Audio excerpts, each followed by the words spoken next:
Hello everyone, welcome to my channel Supreme Divine Power. I am Supreme Energy Sujata Adhikari, teacher of Energy Science and Spiritual Trainer. আজকে আরেকটি দারুণ topic নিয়ে আলোচনা করব। তার আগে বলে রাখি, যারা আমার চ্যানেলটি সাবস্ক্রাইব করে আমার পাশে আছেন তাদের মন থেকে অনেক ধন্যবাদ এবং সকলের জন্য শুভকামনা রইল। যারা নতুন নতুন ভিজিট করছেন আমার চ্যানেলটি, যদি ভিডিওগুলো একটু আপনার কাজে আসে, যদি একটুও ভালো লাগে, তাহলে চ্যানেলটি সাবস্ক্রাইব করে আমার পাশে থাকবেন। বেল আইকনে ক্লিক করে অল নোটিফিকেশনটি অন করে দেবেন, যাতে করে আমি যখন যখন ভিডিও আপলোড করব সবার আগে আপনার কাছেই পৌঁছে যায়। এবং যদি ভালো লাগে তাহলে একটা লাইক অবশ্যই করুন। এছাড়া যদি মনে হয় যে আরও কিছু রিলেটেড ভিডিও আপনারা পেতে চান, তাহলে আমাকে কমেন্ট করতে পারেন। কিছু কমেন্টের ভিডিও এখনও বাকি রয়ে গেছে, কারণ শ্রাবণ মাস চলছিল, সেই ওয়াইজ আমি ভিডিও দিয়ে গেছি। জন্মাষ্টমী গেল, সেই ওয়াইজ ভিডিও দিয়ে গেছি। এছাড়া আমার কাছে আরও কমেন্ট আছে, সেই ভিডিওগুলো আমি ধীরে ধীরে দিয়ে দেব। তো চলুন আজকের টপিকটা নিয়ে আলোচনা করি। আজকের টপিকটা হলো যে আমরা এই যে পৃথিবীতে জন্মগ্রহণ করি এবং জন্মগ্রহণ আমরা করেছি, আমরা যদি সবাই দেখি যে আমরা কেউ ভীষণ ধনী ঘরে জন্মেছি, আবার কেউ বা খুব গরিব ঘরে, মিডিয়ামটা আমি বাদ দিচ্ছি। এবং আমরা যারা এখন বড় হয়ে গেছি তারাও আমরা দেখতে পাচ্ছি একটা বেবি জন্মেছে ভীষণ গরিব ঘরে। তার মা বাবার চিন্তা হয় যে কিভাবে বেবিকে খাবার দেবে। আর একটা বেবি জন্মালো ভীষণ আড়ম্বরে বড় নার্সিংহোমে, এবং তার জন্যে ওয়েলকাম করার জন্য, সেই বেবি বাড়ি আসার জন্য ওয়েলকাম করার জন্য না জানি কত অনুষ্ঠান হচ্ছে। বড় গাড়ি করে সেই বেবি মার সঙ্গে এবং আত্মীয় স্বজনের সঙ্গে বাড়িতে আসছে। পাশাপাশি আর একটা পোর বেবি, সে হয়তো তার বাবা বা ঠাম্মার বা মার কোলে করে একটা রিক্সায় বা ভ্যানে করে আসছে। আমরা এরকম অনেক দৃশ্য দেখি। তো আজকের আলোচনা এটা নিয়েই। দেখুন, যদি আমরা ভাবি একটা বেবি যখন জন্মায়, মানে মাতৃগর্ভে যখন আসে, যখন আমাদের পৃথিবীতে বরণ করে সেটা নয়, মায়ের গর্ভে প্রথম যে ভ্রূণ তৈরি হয়, একটা বড় লোকের ওয়াইফ আর একটা গরিব লোকের ওয়াইফ বা হাজব্যান্ড অ্যান্ড ওয়াইফ, গরিব হাজব্যান্ড অ্যান্ড ওয়াইফ আর একটা ভীষণ বড় লোকের হাজব্যান্ড অ্যান্ড ওয়াইফ। আমি একদম উপর টু নিচ নিচ্ছি, মানে নিচ মানে পোর, নিচ মানে আমি নিজহীনতার কথা বলছি না, লেভেল। হ্যাঁ, তাদের মন যত ভালোই হোক, তবু গরিব আর বড় লোক এই দুটো সমাজ, মিডিয়ামগুলো মাঝখানে পড়ে আছে। সেটা নিয়ে আমি কথা বলছি না, আমি শুধু ডিফারেন্স করছি এখানে। দুটো কাপল, হাজব্যান্ড অ্যান্ড ওয়াইফ, যেটা ভীষণ গরিব, আর একটা হাজব্যান্ড অ্যান্ড ওয়াইফ হচ্ছে ভীষণ বড় লোক, যাদের কোনো চিন্তাই নেই। একবার ভেবে দেখুন তো, বেবি প্রসেসিং, যখন একটা বাবা মাতৃগর্ভে বাচ্চা যেভাবে জন্ম দেয়, প্রসেসিং কিন্তু একই থাকে। গরিব বাবা যেভাবে মাতৃগর্ভে সেই বাচ্চার জন্ম দেয়, বড়লোক বাবাও ঠিক তেমনি করেই মাতৃগর্ভে বাচ্চার জন্ম দেয়। প্রসেসিং কিন্তু একই থাকে। আবার যখন পৃথিবীতে জন্ম নেয়, সেই প্রসেসিংও একই থাকে। একই থাকে বলতে দুটোই তো প্রসেস, একটা হচ্ছে নর্মাল ডেলিভারি আর একটা হচ্ছে সিজার। এই দুটোর মধ্যে হয় প্রসেসিং, যে কোনো একটা চুজ করা হয়। তো ভেবে দেখুন, বেবি যে মাতৃগর্ভে জন্ম নিল, সেই প্রসেসিংও এক এবং জন্ম নেওয়ার প্রসেসিংও এক। কিন্তু যখন জন্ম হচ্ছে, কখনো দেখা যায় রক্তাল্পতা বা বিভিন্ন কারণে মা মারা যায়। কারণ বডিতে বিভিন্ন রকমের পুষ্টির অভাব থাকে, আয়রনের অভাব থাকে, ক্যালসিয়ামের অভাব থাকে। তার জন্য বেবিও কিন্তু আইকিউ লেভেল কম হয় এবং বিকলাঙ্গও হতে পারে। শরীর ভীষণ নর্মাল হতে পারে, নর্মাল মানে একদম উইক হতে পারে, অসুখ বিসুখে ভর্তি। আর এদিকে বড় লোকদের ঘরে, ভীষণ রিচ যারা, তাদের ঘরে যে বেবি জন্মালো, একটা ভালো বড় নার্সিংহোমে অনেক কেয়ারে বেবি সযত্নে জন্ম নিল পৃথিবীতে। তার শরীর ভীষণ সুন্দর, গঠন সুন্দর, পুষ্টি, হেলদি, মাও হেলদি, বাচ্চাও হেলদি। আর এদিকে যে গরিব বাচ্চাটা জন্মালো, হয়তো হসপিটালের হয়তো ঠিকভাবে বেডটাও পায়নি, ফ্লোরের মধ্যে হয়তো বাচ্চাকে নিয়ে শুয়ে আছে, ঠিকমতো মেডিসিনটি পর্যন্ত হয়তো পেল না। আবার অনেক সময় দেখা যায় বাচ্চাকে রেখে মা মারা গেল, কারণ রক্তাল্পতা। ডাক্তার বলে দিল কি, শরীরে রক্ত নেই, ভীষণ ডেঞ্জার, কাকে বাঁচাবো, মা না বাচ্চা? হয়তো বাচ্চা বেঁচে গেল, মা চলে গেল। শরীরে বিভিন্ন ধরনের রোগ ব্যাধি, কমজোরি, আইকিউ লেভেল কম, বেবি জন্ম নিল এই পৃথিবীতে। আর এদিকে বড় এক নার্সিংহোমের সুন্দর এক বেডে মাতৃগর্ভ থেকে পৃথিবীতে জন্ম নিল এক বেবি। সে ছেলেই হোক মেয়েই হোক, ডাজেন্ট ম্যাটার। যে বেবিটাকে ওয়েলকাম করার জন্য বাড়ির থেকে এবং রিলেটিভসরা কত ফুল, কত গিফট নিয়ে দেখা করতে এলো। বেবি কিছু বুঝতেই পারল না। স্বাগত করার জন্য, ওয়েলকাম করার জন্য বাধাই দিচ্ছে কতজন। অতি যত্ন করে সেই মা আর বাচ্চা যখন বাড়িতে আসে, তার জন্যে বাড়ির একটা সুন্দর গাড়ি, এমনকি কত আয়োজন, হয়তো তার এলাকার কত মানুষকে খাবার খাওয়ানো, জামা কাপড় বেলানো, অনুষ্ঠান আড়ম্বর বাড়ির মধ্যে রয়ে গেল। সেই বেবিটি যখন ঘরের মধ্যে এন্টার করে, এরকমও দেখা যায় ফুল দিয়ে রাস্তা করা হয়েছে, ওয়েলকাম লেখা হয়েছে গেটে, মা বাচ্চা দুজনে এন্টার করলো।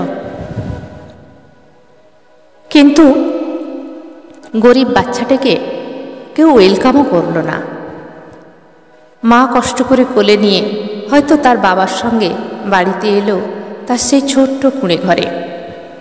হয়তো কোথাও বা জল পড়ছে, শীতের দিনে কুয়াশায় আচ্ছন্ন, ঠান্ডা ঢুকছে, বৃষ্টিতে ভেসে যাচ্ছে তার ঘরের ভেতর, বাইরে জামা কাপড়গুলো ঠিকভাবে শুকনো হচ্ছে না।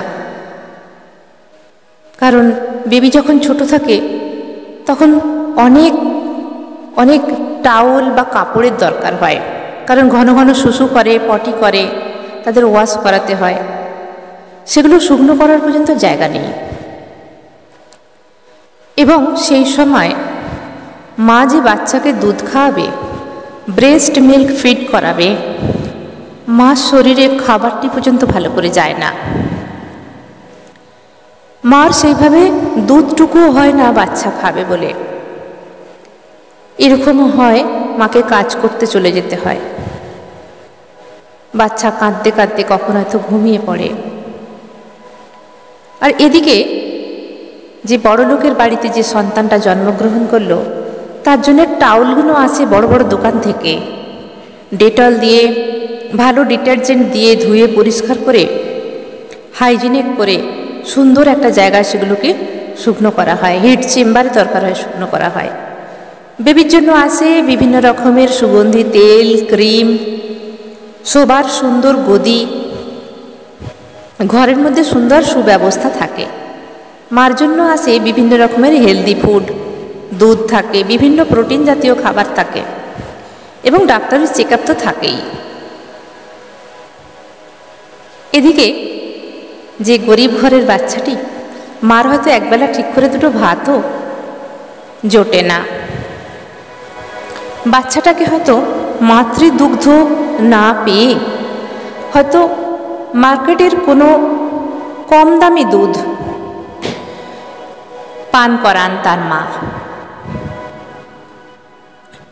এইভাবে কোথাও থেকে দুটো জামা কাপড় চেয়ে বাচ্চার জন্য, বা তার যদি আগের কোনো বেবি থাকে তাহলে সেই বেবির, বড় বেবির যে জামাগুলো হয় সেগুলোকে পরিয়ে কোনো রকমে সেই বাচ্চাটিকে মানুষ করে। এদিকে সেই বড়লোক যে বেবি বাচ্চাটা, তার জন্য না জানি কত না কাপড় জামা আসছে। মা দিচ্ছে, বাবা দিচ্ছে, মামার ঘর থেকে আসছে, ঠাম্মা দিচ্ছে, দাদু দিচ্ছে, পিসি দিচ্ছে, কাকা দিচ্ছে, জ্যাঠা দিচ্ছে, জেঠিমা দিচ্ছে, কত না গিফট আর জামা কাপড় পরে পরতে পারছে না। ভিটামিন, দুধ, সমস্ত কিছু, ফলের রস থেকে শুরু করে check up, body check up available সব সময়। আর গরিব ঘরের বাচ্চাটা একটু দুধ খাবার জন্য তার কলিজাটা ফেটে যায়। মা তাকে ঠিকমতো একটু দুধও দিতে পারে না।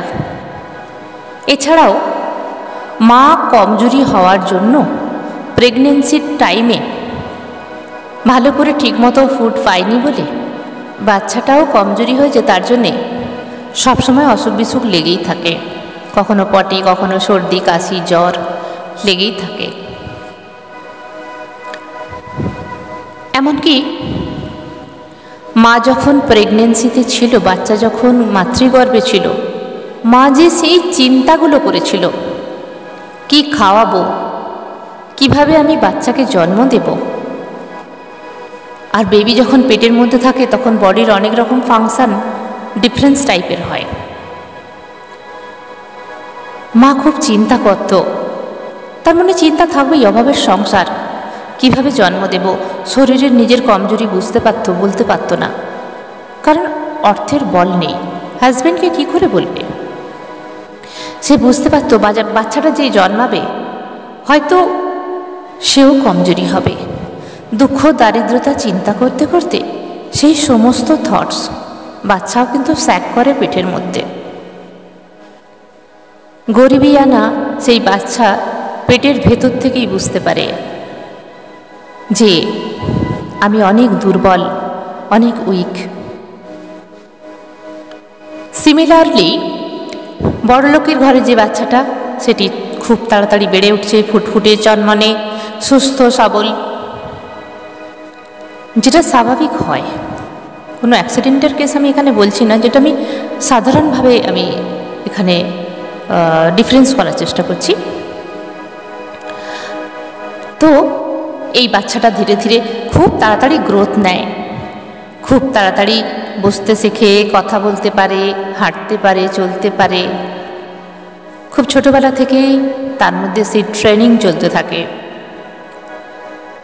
না শীতে তার কষ্ট আছে, না বর্ষায় কষ্ট আছে, না গরমে কষ্ট আছে।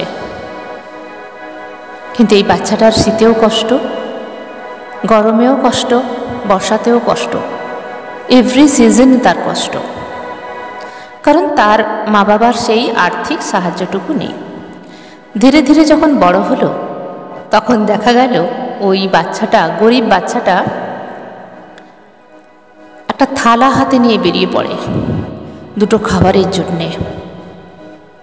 যুদ্ধ করে রীতিমতো খাবার খুঁজে বেড়াতে হয়। তার মা বাবা দিতে পারে না ঠিকভাবে, বাচ্চাকে ফেলে রেখে মাকে কাজে চলে যেতে হয়। অনেক বাচ্চাকে ফুটপাতে ফেলে রেখে চলে যেতে হয়। মা তো কত কষ্টে এই কাজটা করে। খাবার দেবার হয়তো তার ক্ষমতা নেই,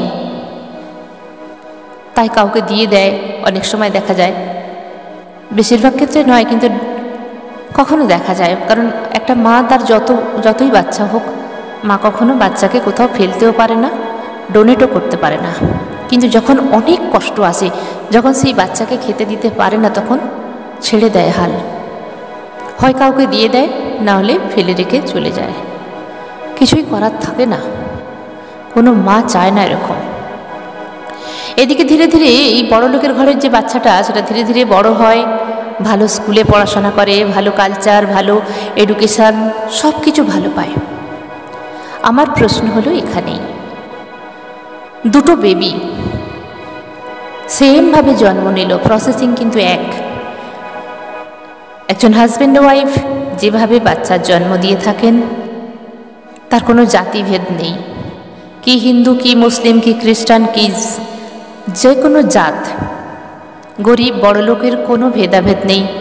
জন্ম কিন্তু সেম প্রসেস থাকে মাতৃগর্ভে, বাবা যখন জন্ম দেয়। এবং সিমিলারলি পৃথিবীতে যখন বাচ্চা আসে তখন কিন্তু সেমভাবেই আসে, প্রসেসিং কিন্তু নর্মাল ডেলিভারি নয়তো সিজার। তাহলে বাচ্চাগুলো কি এমন অন্যায় করেছিল? তারা তো সবে সবে এই পৃথিবীতে এসেছে, কি এমন অন্যায় করেছিল? কেন তাদের ভাগ্যটা এরকম হলো?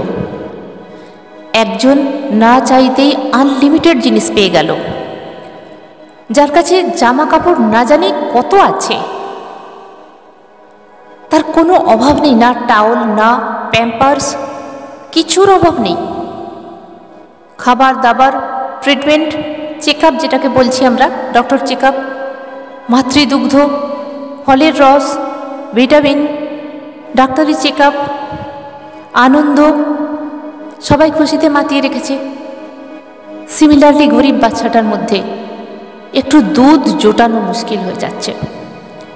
দুজনে তো পৃথিবীতে সবে সবে এসে এমন কি কাজ করেছিল যে তাদের জন্মটা এত ডিফারেন্স হলো? বাচ্চার তো কোনো দোষ নেই,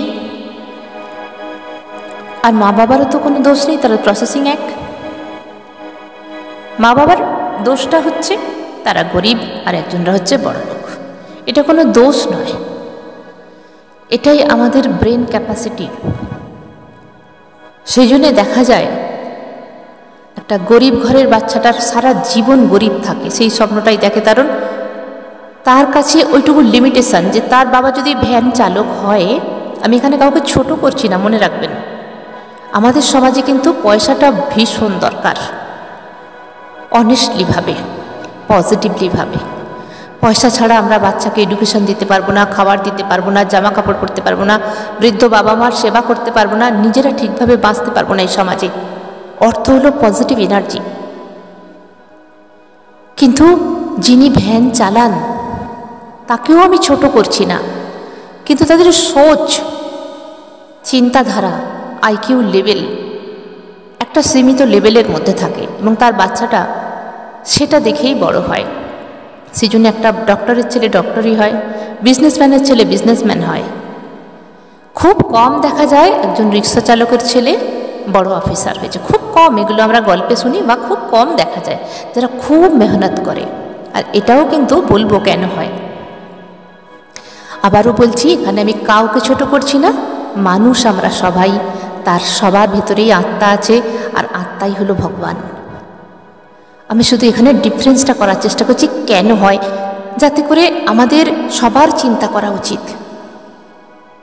দুটো বাচ্চা যে পৃথিবীর আলো সবে সবে দেখেছে, এত ডিফারেন্স কেন? আমরা অনেক সময় বলি না, ভগবান এই বাচ্চাটা খেতে পাচ্ছে না, এত খাবার, এত জামা কাপড়ের ঘরে, আর ওই বাচ্চাটাকে তুমি এরকম করে কেন রেখেছো? ওর তো দুটো খাবারের জন্য হাহা করছে, সহ্য করতে পারছে না। আমরা ভগবানকে বলি, তাই না? কিন্তু মনে রাখবেন, ভগবান আমাদের কিছুই দেয় না, ভগবান আমাদের কিছুই দেয় না। আমরা যেটা চাই সেটাতে শুধু তথাস্তু করে। দেখবেন ভগবানের হাত সবসময় আশীর্বাদ রূপে আমাদের দিকে থাকে। আমরা যেটাই চিন্তা করি, যেটাই চাই, সেটা শুধু তথাস্তু করে, এবং তার উপর আমাদের কাজ করতে হয়। আমাদের ব্রেন, আমাদের আত্মা, আমাদের সোল কাজ করে, সেটা আমরা বুঝতে পারি না অনেক সময়। হয়তো আপনাদের মনে কোশ্চেন থাকবে, তাহলে আমি গিয়ে বলবো আমাকে একটা গাড়ি দাও, সে তথাস্তু করবে? না, তা নয়। এখানে ভীষণ ডিপ লেভেলের থটস আনতে হয়, দেখতে হয় আমার পজিশন কি আছে, আমার এবিলিটি কি আছে, আমি কতখানি ফোকাস করেছি আমার স্বপ্নের ওপর, আমি কতখানি পরিশ্রম করছি তার ওপর।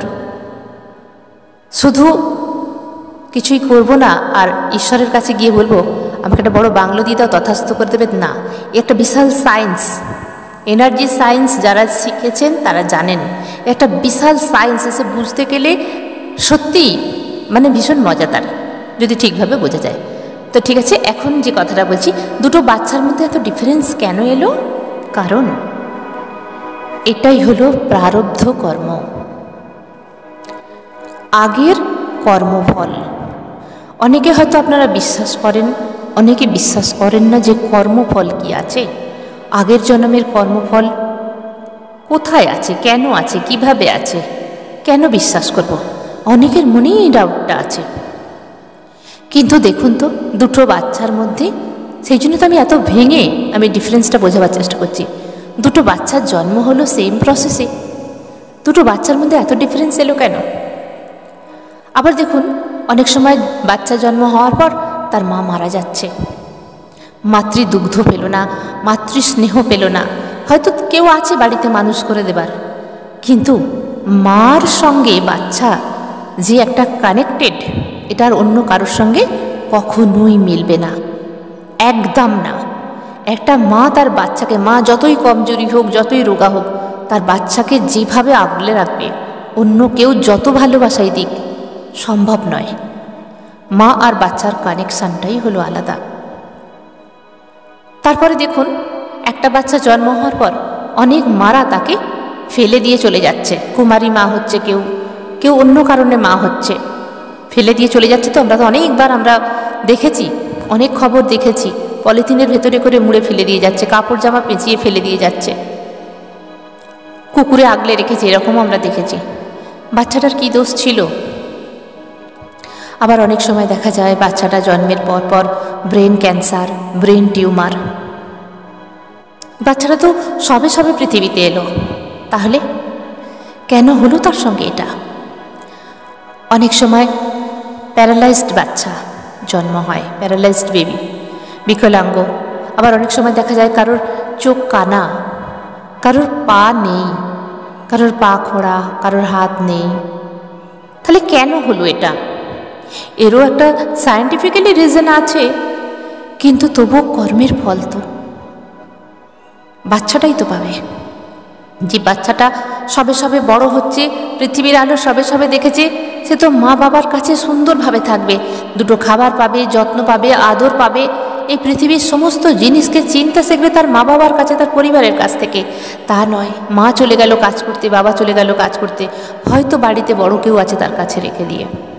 মার কোলের স্নেহ, আদর, ভালোবাসা, মার শরীরের সেই টেম্পারেচারটাও বাচ্চা পাচ্ছে না। কিন্তু বড় লোকের বেবির সবসময় মাতৃ আদরের স্নেহে ভরে থাকে। এটাই হলো আমাদের প্রারব্ধ, আমাদের প্রারব্ধ কর্মের ফল আমাদের ভুগতেই হবে। এটা আমি কাউকে জোর করে বিশ্বাস করতে বলবো না। যারা বিশ্বাস করেন তারা করবেন, যারা বিশ্বাস করেন না তাদেরকে বলবো এই বিষয়টা নিয়ে একটু চিন্তা ভাবনা করুন, আপনাকেও ভাবাবে। কারোর ওপর আমার কোনো জোর নেই। আমি ইউটিউবের এই যে প্ল্যাটফর্মে বসে কথাগুলো বলি, আমি অনেক কিছু ভেবে চিনতে কথাগুলো বলি, ফালতু কথা আমি এখানে বসে বলি না। কারোর ওপর আমার কোনো জোর নেই যে আপনাকে বিশ্বাস করতেই হবে আমার কথাটা। না বিশ্বাস করতে পারেন, এটা আপনার দোষ নয়, কারণ সেই সময়টা হয়তো আপনার এখনো আসেনি, বা এই বিষয়ে আপনি হয়তো এখনো জানেন না, কোনো দোষ নেই। কিন্তু ভেবে দেখতে পারেন যে কেন হচ্ছে। আর যারা স্পিরিচুয়াল লাইনে আছেন, এনার্জি সায়েন্সটাকে একটু হলেও জানতে পেরেছেন, তারা বুঝতে পারবেন আমার কথাগুলো কেন বললাম। তাই এখানে যে ভিডিওটা আমি বানালাম, যে টপিকটার উপর দুটো বাচ্চার সঙ্গে ডিফারেন্স করে আমি দেখালাম, আমরা নিজের চোখে এরকম অনেক বাচ্চাকে দেখতে পাই। এটা হলো প্রারব্ধ কর্মের ফল, আমাদের পেতেই হবে। তাই আমরা কি করব, এই জীবনে যে বেঁচে আছি, যতটুকু সময় আছে, কর্মের উপর অবশ্যই ধ্যান রাখব। মনে রাখবেন, একটা সত্যি কথা বলি, এটা বিশ্বাস করতেও পারেন, নাও পারেন, কিন্তু আমি অ্যালার্ট করব। এটাই হলো জগৎ কল্যাণ করছে এই ইউটিউবের মাধ্যমে। যারা নেবার হয় তারা নেবেন, যারা না নেবার হয় তারা ছেড়ে দেবেন, কোনো অসুবিধে নেই। আমরা এই জীবনে যে বেঁচে আছি, যদি কোনো অ্যালার্টনেস আসে আমাদের মধ্যে, আমরা অবশ্যই আমাদের নিজের জীবনের উপর দিয়ে আমরা ভেবে দেখব যে আমরা কী কর্ম করছি।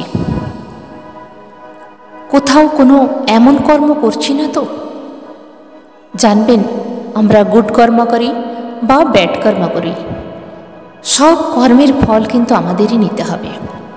না কোনো মা নেবে, না বাবা নেবে, না ভাই নেবে, না বোন নেবে, না হাজব্যান্ড নেবে, না ওয়াইফ নেবে, না ভগবান নেবে, না ঈশ্বর আল্লাহ গড, কেউ নেবে না। আর এই পৃথিবী মাও নেবে না। পৃথিবী মা বলছেন এখানে পাপ রাখার জায়গা নেই।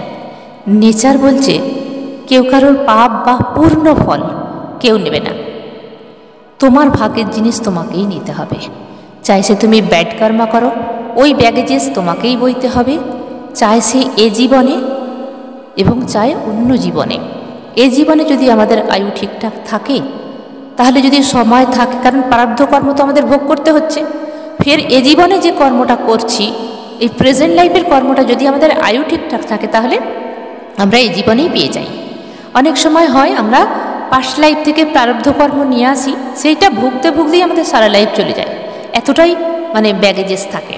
তার উপরে প্রেজেন্ট লাইফের যদি এরকম ব্যাড কর্মা থাকে, তাহলে টাইম কুলোলো না, মৃত্যু হয়ে গেল, পরবর্তীকালে জন্ম থেকেই শুরু হয়ে যায় সেই কর্মের ফল। অতএব আমরা সবসময় অ্যালার্ট থাকব যে এমন কোনো কর্ম করব না জানতে বা অজান্তে। অজান্তে হয়তো ছোটোখাটো কিছু হয়ে যায়, কিন্তু জানতে জ্ঞানত এমন কোনো আমরা কর্ম করব না যাতে করে সেই কর্মফল আমাদের নিতে হয়। কিছু কিছু পরের ভিডিওতে আমি আনবো প্রারব্ধ কর্ম বা আরও কী কী কর্ম আছে, সেই কর্ম সম্বন্ধে আমি আলোচনা অবশ্যই করব। তাহলে আজকের আলোচনা ছিল এই দুটো বেবির মধ্যে এত ডিফারেন্স কেন? যা হলো প্রারব্ধ কর্ম থেকে আসে। আমরা সেই রকমই মাতৃগর্ভ চুজ করি, সেরকমই এরিয়া চুজ করি, এবং সব কিছু জন্মের আগে আমরাই চুজ করে থাকি আমরা কোথায় জন্মাবো এবং কি কি কাজ করব। এখানে ভগবানের কোনো হাত নেই। আয়ু আমরা নিজেরাই নির্ধারিত করি, কর্ম আমরা নিজেরাই নির্ধারিত করি কি কর্ম করতে এসেছি। কিন্তু সমস্যা হলো আমরা আসার পরে ভুলে যাই যে আমরা কি কর্ম করতে এখানে এসেছি। কিছুদিন পর পর থেকেই আমরা ভুলে যাই যে আমরা কোন কর্ম করতে এই পৃথিবীতে এসেছি। যখন ভুলে যাই তখন আমরা কি করি? শুধুমাত্র খাওয়া দাওয়া, অর্থ আর্নিং, সংসার ধর্ম, বাচ্চা পয়দা করা, তারপরে পিএমপিসি, তারপরে এইসব করতে করতেই আমরা মারা যাই। জীবনের আসল উদ্দেশ্য আমরা ভুলে যাই। কিন্তু মনে রাখবেন, 3D লেভেল মানে এই যে পৃথিবীতে আমরা আছি, এখানের জন্য এগুলো আমাদের ডিউটি, এগুলো আমাদের কর্তব্য। অর্থ আমাদের রোজগার করতেই হবে। সংসারে যারা আমাদের নিয়ে এসেছে মানে বাবা মাকে দেখতে হবে, সংসার ধর্ম করতে হবে, জেনারেশনকে আগে বাড়াতে হবে, এবং সবার প্রতি কর্ম করে, কর্তব্য করে, তারপরে নিজে যে কর্ম করতে এসেছি সেই কর্মের দিকে ধ্যান দিতে হবে, মানে 5Dতে। 3D লেভেলের কর্ম 3D লেভেলে করব, এবং 3D লেভেল থেকে শুরু করব 5Dতে। যেই কর্ম আসলে আমি করতে এসেছি, এটা তো ঋণ। কিসের ঋণ? আমরা যে পৃথিবীতে এসেছি, কোন কর্ম করতে এসেছি সেটা আমরা আগে ডিসাইড করে রেখেছি, কিন্তু সেটা ভুলে গেছি। আর আমরা যে পৃথিবীতে এলাম, একটা পরিবারে এলাম, তাই না? মা বাবা আমাদের নিয়ে এলো, তো মা বাবার যে ঋণ তো আমরা শোধ করতে পারবো না, কিন্তু তার বিনিময়ে তাদেরকে আমাদের দেখতে হবে, তাদের খাবার দিতে হবে, শেল্টার দিতে হবে, মেডিসিন দিতে হবে সময় হলে। এবং আমাদের যে জন্ম দিয়েছেন আমাদের বাবা মা, জেনারেশন এই পৃথিবীতে বাড়িয়ে গেল, এবং আমাদেরও সেই কাজটা করতে হবে। তার জন্য বিয়ে শাদী করতে হবে, জেনারেশন আগে বাড়াতে হবে। তাহলে একজন ওয়াইফ হলে তার হাজব্যান্ডের প্রতি কর্তব্য থাকে, আর একজন হাজব্যান্ড হলে তার ওয়াইফের প্রতি কর্তব্য থাকে, তাকে দেখভাল করা, খাওয়া দাওয়া ব্যবস্থা সব কিছু। এবং যে বেবি এলো সেই বেবির প্রতি কর্তব্য থাকে। এগুলো হচ্ছে এই পৃথিবীর ডিউটি, আমাদের নেভাতেই হবে। কিন্তু এর পাশাপাশি আসল কি কর্ম আমরা করতে এসেছি, সেটা আমরা ভুলে যাই। আমরা অনেকেই ভুলে যাই যে কী কর্ম করতেছি, তার জন্যই তো বারবার আমাদের এখানে আসতে হয়, বারবার এই খাঁচার মধ্যে আসতে হয়।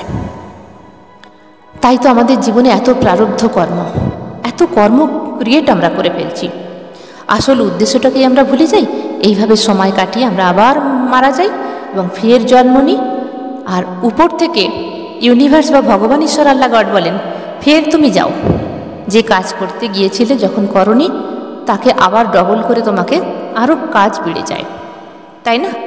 আমাদের যদি কেউ বলে একটা রুমকে পরিষ্কার করো, সেই রুমটা আমরা পরিষ্কার করতে যদি ভুলে যাই, জানালা দরজা বন্ধ থাকে, রুমটা খোলাই হলো না, তাহলে সেটা মাসের পর মাস, বছরের পর বছর এইভাবে যদি চলতে থাকে, তাহলে কি হবে? আরও বেশি ধুলো তার ভিতরে জমে যাবে না?